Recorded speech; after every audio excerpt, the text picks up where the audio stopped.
Hello मेरे प्यारे learners, मेरा नाम है अमन सिंह और आज के इस वीडियो में मैं आप सभी के सामने एक जेई 2019 का सवाल लेकर आया हूं। उसे हम जो है बहुत ही बढ़िया तरीके से समझेंगे भी और उसे फाइनली सॉल्व भी करेंगे और इसके अंडरस्टैंडिंग के प्रोसेस में आपको काफी ज्यादा मजा आने वाला है, क्योंकि हम जो है काफी इंटरेस्टिंग वे से इसके कॉन्सेप्ट्स को समझने वाले हैं और इसे सॉल्व करने वाले हैं। तो चलिए अब मैं इस क्वेश्चन की तरफ बढ़ता हूँ। क्वेश्चन क्या है उसे देखते हैं। Four particles each of mass capital M moving in circle of radius small r. Find the speed of each identical particle in circular motion. Means यहाँ पर क्वेश्चन हमें ये दे रखा है कि मेरे पास चार पार्टिकल्स हैं। यहाँ पर आप सभी को दिख रहा होगा, पॉइंट 1 पे मैंने इसे रखा है, पॉइंट 2 पर ये है, पॉइंट 3 पर ये है, पॉइंट 4 पर ये है और ये चारों आइडेंटिकल पार्टिकल्स हैं और हर एक का मास जो है हमें कैपिटल एम दे रखा है। अब देखिए यहाँ पर हमारा सिंपल अप्रोच क्या होने वाला है इस सवाल को सॉल्व करने के लिए। देखिए हमें ये एक्चुअल में पता होना चाहिए कि अगर कोई पार्टिकल सर्कुलर पाथ में रोटेट कर रहा है, मीन्स अगर वो सर्कुलर पाथ में जो है रिवॉल्व कर रहा है, तो इस पर्टिकुलर पार्टिकल पर सेंटर की तरफ जो है एक फोर्स लगती है जो कि सेंट्रिपिटल फोर्स होती है। और वो सेंट्रिपिटल फोर्स को अगर मैं एफसी कह देता हूं तो वो जो सेंट्रिपिटल फोर्स की इसकी वैल्यू है ना, वो बराबर होती है mv²/r के, जहां पर v जो है इसकी स्पीड को दर्शा रहा होता है।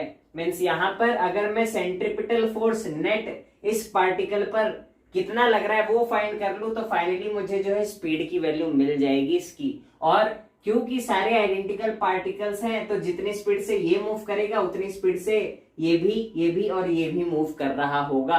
तो आई होप सो अप्रोच क्या होने वाली है वो आई होप सो आप सभी को क्लियर होगा। तो हम जो है एक्चुअल में net force means centripetal force जो इस पर लग रही होगी उससे हमें फाइंड करना है। अगर वो हमने फाइंड कर ली तो हमें जो है स्पीड की वैल्यू फाइनली मिल पाएगी। ये हमने यहाँ तक समझा है। बट अभी क्वेश्चन ये उठता है कि हम नेट सेंट्रिपिटल फोर्स इस पर कितना लग रहा है वो कैसे फाइंड करें और कौन सी फोर्सेस भैया यहाँ पर एक्ट कर रही है उसे कैसे फाइंड करें।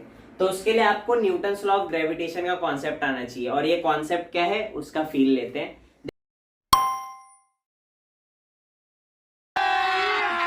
अभी मजा आएगा ना भिड़ो। देखिए न्यूटन्स लॉ ऑफ ग्रेविटेशन को समझते हैं। अब देखिए उसके कॉन्सेप्ट का फील लेते हैं। अब मान लेते हैं ये m1 मास का पार्टिकल है, ये m2 मास का पार्टिकल है और इन दोनों के बीच में जो है सेपरेशन r है और ये दोनों जो है पॉइंट मासेस है एक्चुअल में। तो न्यूटन भैया ये कहते हैं कि जैसे ही ये पार्टिकल m1 मास वाला इसे देखेगा तो वो क्या बोलेगा इसे,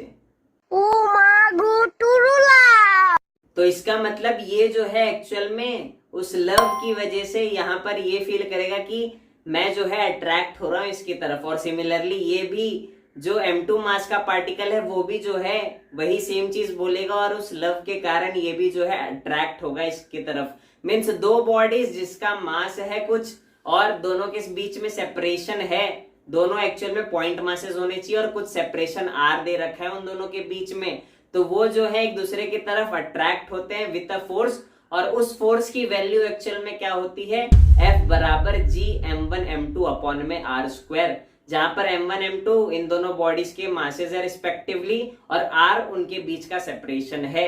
तो हमने यहाँ पर ये चीज सीखा अभी तक कि अगर मेरे पास दो पॉइंट मासेस है m1 और यहाँ पर m2 और इन दोनों के बीच में अगर कुछ सेपरेशन r दे रखा है तो इनके बीच में फोर्स एक्ट कर रही होती है। ये इसकी तरफ अट्रैक्ट हो रहा होता है और ये इसकी तरफ अट्रैक्ट हो रहा होता है और वो फोर्स की वैल्यू आती है हमारे पास G m1 m2 अपॉन में r²। तो इतनी चीज अभी तक हमें हमारे पास क्लियर है। अब आते हैं इस चीज को यहां पर कैसे अप्लाई करना है। देखिए मैंने ये बोला कि मेरे पास चार मास पार्टिकल्स हैं, मीन्स पॉइंट मासेस ही हैं एक्चुअल में वो, और उन सारे के मास जो है वो कैपिटल M है। तो देखिए जो पॉइंट 1 पर पार्टिकल है और यहाँ पर पॉइंट 2 पर पार्टिकल है, इसका मास कैपिटल M है, इसका मास कैपिटल M है। तो जैसे ही ये पॉइंट 1 पे जो पार्टिकल है वो इस पॉइंट 2 वाले पार्टिकल को देखेगा तो वो क्या बोल रहा होगा, तू मेरी हो जावे बेबी बेबी, तेरा नी मैं लवर, अखा दा डंगिया होना नी मैं रिकवर। तो इसके हिसाब से ये जो है इसे बोलेगा यार मैं तेरा लवर। क्यों? क्योंकि जैसे ही ये देखेगा इसे तो न्यूटन भैया का लॉ जो है वो पिक्चर में आएगा और ये बोलता है कि ये जो है अट्रैक्ट हो रहा होगा इसकी तरफ, इस वजह से जो है ये थोड़ा सा लव एक्सपीरियंस कर रहा होगा, क्योंकि अट्रैक्शन थोड़ा सा हुआ, मीन्स लव वाली चीज है पिक्चर में। तो देखिए यहाँ पर उस लव के कारण यहाँ पर फोर्स ऑफ अट्रैक्शन लगी, मान लेते हैं वो फोर्स जो है वो F2 लगी इस पर, ठीक है। और ये F2 की वैल्यू क्या होगी? अब इसके लिए ये डिस्टेंस हमें चाहिए। अब देखिए यहाँ पर हमें ये पता है ये डिस्टेंस r है जो कि रेडियस ऑफ सर्कल है, और ये भी डिस्टेंस जो है वो r है। अब आप सभी को दिख रहा होगा ये एक राइट एंगल ट्राइंगल है, तो हाइपोटेनियस थ्योरम से मुझे इस साइड की वैल्यू मिल जाएगी, सॉरी पाइथागोरस थ्योरम से मुझे जो है एक्चुअल में ये वाली वैल्यू मिल जाएगी, और वो वैल्यू कितनी आनी चाहिए? √2r आनी चाहिए। तो देखिए F2 की वैल्यू जो है उसे मैं लिख सकता हूं, वो मेरे लिए क्या हो जाएगी? कैपिटल M है मास, कैपिटल M अपॉन में √2r का स्क्वायर, ठीक है। तो ये F2 की वैल्यू मिल गई मुझे। बट अभी देखिए पिक्चर यहाँ पर खत्म नहीं हुई है, हमें नेट फोर्सेस निकालनी है, नेट सेंट्रिपिटल फोर्स इस पार्टिकल पर निकालनी है ताकि हम उसकी स्पीड फाइंड आउट कर सकें। अब देखिए इसने यहाँ पर देखा, हाँ इसे लव हुआ, थोड़ा सा अट्रैक्शन फील हुआ, तो इसकी वजह से फोर्स इसने एक्सपीरियंस किया। बट अब यहाँ पर ये जो है, अब यहाँ पर देखेगा यार 0.3 पर भी एक मास पार्टिकल प्रेजेंट है, तो उसे देखते ही ये क्या बोल रहा होगा, ये क्या सोच रहा होगा? एक बार ही किया तो यारो प्यार क्या किया, एक बार ही किया तो यारो प्यार क्या किया, प्यार होता होता होता कई बार है। तो फिर से इसे जो है वो लव वाली फील आएगी और इस पर जो है फोर्स ऑफ अट्रैक्शन लग रहा होगा।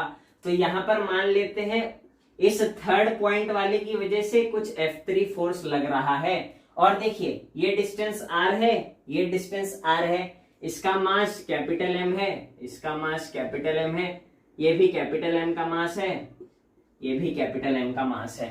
तो देखिए यहां पर कैपिटल M के मास की वजह से जो है फोर्स लगेगा, मीन्स यहां पर इन दोनों के बीच में फोर्सेस होंगी न्यूटन्स लॉ ऑफ ग्रेविटेशन के कारण। और उस फोर्स की वैल्यू कितनी होगी? यहां पर हमें डिस्टेंस दिख रहा है कितना है, 2r है, तो F3 की वैल्यू हमें यहां पर मिल जाएगी, वो कितनी होगी? G कैपिटल M अपॉन में 2r का स्क्वायर, ठीक है। तो F3 की वैल्यू आ गई हमारे पास। अब देखिए यहां पर सिमिलरली F4 मीन्स जो पॉइंट 4 पर जो मास पार्टिकल प्रेजेंट है, कैपिटल M का मास प्रेजेंट है, उसकी वजह से भी फोर्स जो है ये एक्सपीरियंस कर रहा होगा। अब देखिए ये जो फोर्स की वैल्यू है वो F2 के बराबर ही होगी। भैया क्यों होगी? क्योंकि देखिए ये भी कैपिटल M है, ये भी कैपिटल M है, और देखिए ये भी इस राइट एंगल ट्राइंगल का जो है हाइपोटेनियस वाला साइड है, और इसकी लेंथ जो है वो वही आएगी, √2r के बराबर आएगी। तो मासेस भी सेम है, साइड की लेंथ भी सेम है, तो फोर्स भी सेम ही एक्सपीरियंस होगा। मींस F2 की वैल्यू बराबर होगी F4 के। तो मेरे पास देखिए और कोई पार्टिकल है जिसका कोई मास है कैपिटल M, जिसकी वजह से मैंने यहाँ पर फोर्स कंसीडर नहीं किया है, जो कि इस पॉइंट 1 पे जो पार्टिकल प्रेजेंट है उसकी वजह से लग रहा है नहीं, अब कोई पार्टिकल नहीं बचा है, क्योंकि देखिए ये रिमेनिंग 3 पार्टिकल्स थे जिनकी मास कैपिटल M थी, उनकी वजह से जो है फोर्सेस लग रहे थे इस पर। अब देखिए अगर मैं आगे बात करूं तो यहाँ पर हमारे पास वैल्यूज किसकी किसकी है, F2 की है, F3 की है, और यहाँ पर जो है F4 की है, यहाँ पर जो है F4 है। अब मैं क्या कर रहा हूं, देखिए कैलकुलेशंस करें अगर, तो G(m²) अपॉन में √2r का स्क्वायर अगर करूंगा तो ये वैल्यू कितनी आ जाएगी, 2r² आ जाएगी। और यहाँ पर देखिए अगर मैं इसे सॉल्व करता हूं तो ये क्या हो जाएगा, G कैपिटल M अपॉन में 4r²। अब देखिए अगर मैं कंसीडर करूं इसको, ये वैल्यू मेरी कैपिटल F के बराबर है, मींस G(m²) अपॉन में 2r² को मैं बोल रहा हूं कि ये वैल्यू कैपिटल F है। मैंने अज्यूम कर लिया कि ये पूरी वैल्यू बराबर है कैपिटल F के, तो ये वैल्यू कितनी हो जाएगी, F/2 हो जाएगी, ठीक है। यहां से हमें दिख रहा है ये चीज। अब देखिए F4 मीन्स इसका मतलब क्या है, F4 बराबर F2 बराबर कैपिटल F है, और F3 की वैल्यू जो है हमारे पास वो कितनी है, F/2। ठीक है, तो ये चीज हमारे पास क्लियर है। अब देखिए यहां पर अगर मैं बात करूं तो ये एक आइसोसेलेस ट्राइंगल है। कैसे, क्योंकि देखिए ये जो ट्राइंगल है एक राइट एंगल ट्राइंगल है, और यहाँ पर इसका भी लेंथ r है, इसका भी लेंथ r है। तो देखिए यहाँ पर ये एक राइट एंगल ट्राइंगल, इसका भी लेंथ r, इसका भी लेंथ r, तो ये जो एंगल्स हैं वो सेम हो जाएंगे, और ये 90 डिग्री हमारे पास है। और ये जो थीटा जो मैंने लिखा है, थीटा माना है मैंने, ये जो रिमेनिंग कॉन्ग्रुएंट एंगल्स हैं, अगर उसकी वैल्यू हमें निकालनी है, मीन सेम एंगल जो है यहाँ पर उसकी वैल्यू निकालनी है, तो क्या हो जाएगा, sum of all angles of triangle 180 degree के बराबर होता है। तो वहां से जो थीटा की वैल्यू आ जाएगी मेरे पास वो 45 डिग्री आ रही होगी। तो यहाँ पर इसका मतलब ये है कि ये भी 45 डिग्री हो जाएगा। और सिमिलरली इस वाले ट्राइंगल में जब मैं ये वाली चीज करूंगा तो ये वैल्यू भी जो है मेरे पास वो 45 डिग्री आ जाएगी। तो यहाँ पर देखिए F2 का दो कंपोनेंट हो सकता है, एक F2 cos 45 और एक F2 sin 45। और यहाँ पर सिमिलरली अगर मैं F4 की बात करूं तो दो कंपोनेंट होंगे, F4 cos 45, F4 sin 45। अब देखिए दोनों का जो साइन वाला कंपोनेंट है वो एक दूसरे को कैंसिल कर देगा। क्यों कैंसिल कर देगा, देखिए sin 45 तो सेम ही है दोनों जगह, और F2 और F4 का मैग्नीट्यूड कैपिटल F के बराबर है। तो इसका मतलब जो साइन वाले कंपोनेंट्स थे वो एक दूसरे को कैंसिल कर रहे होंगे, और जो कॉस वाले कंपोनेंट्स हैं वो एड ऑन होके यहाँ पर नेट फोर्स इसी डायरेक्शन में लगा रहे होंगे। तो यहाँ पर जो नेट फोर्स आएगी वो क्या होगी, एक्चुअल में देखिए इसका F2 का cos 45 प्लस F4 का cos 45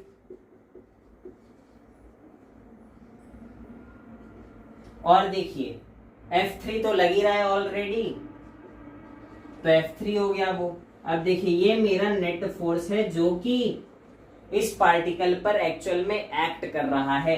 तो हमें नेट फोर्स ही निकालना था जो कि बराबर सेंट्रीपिटल फोर्स के बराबर हुआ, क्योंकि देखिए ये जो नेट फोर्सेस मैंने निकाली वो इस सर्कल के सेंटर की तरफ एक्ट कर रही हैं। ये जो नेट फोर्स है ये सारी वैल्यूज जो हैं, मींस नेट फोर्स की जो वैल्यू आ रही है हमारे पास ये पूरी इस सेंटर की तरफ ही एक्ट कर रही है, और ये नेट फोर्स जो है सेंट्रीपिटल फोर्स की तरह एक्ट कर रहा है इस पार्टिकल के लिए।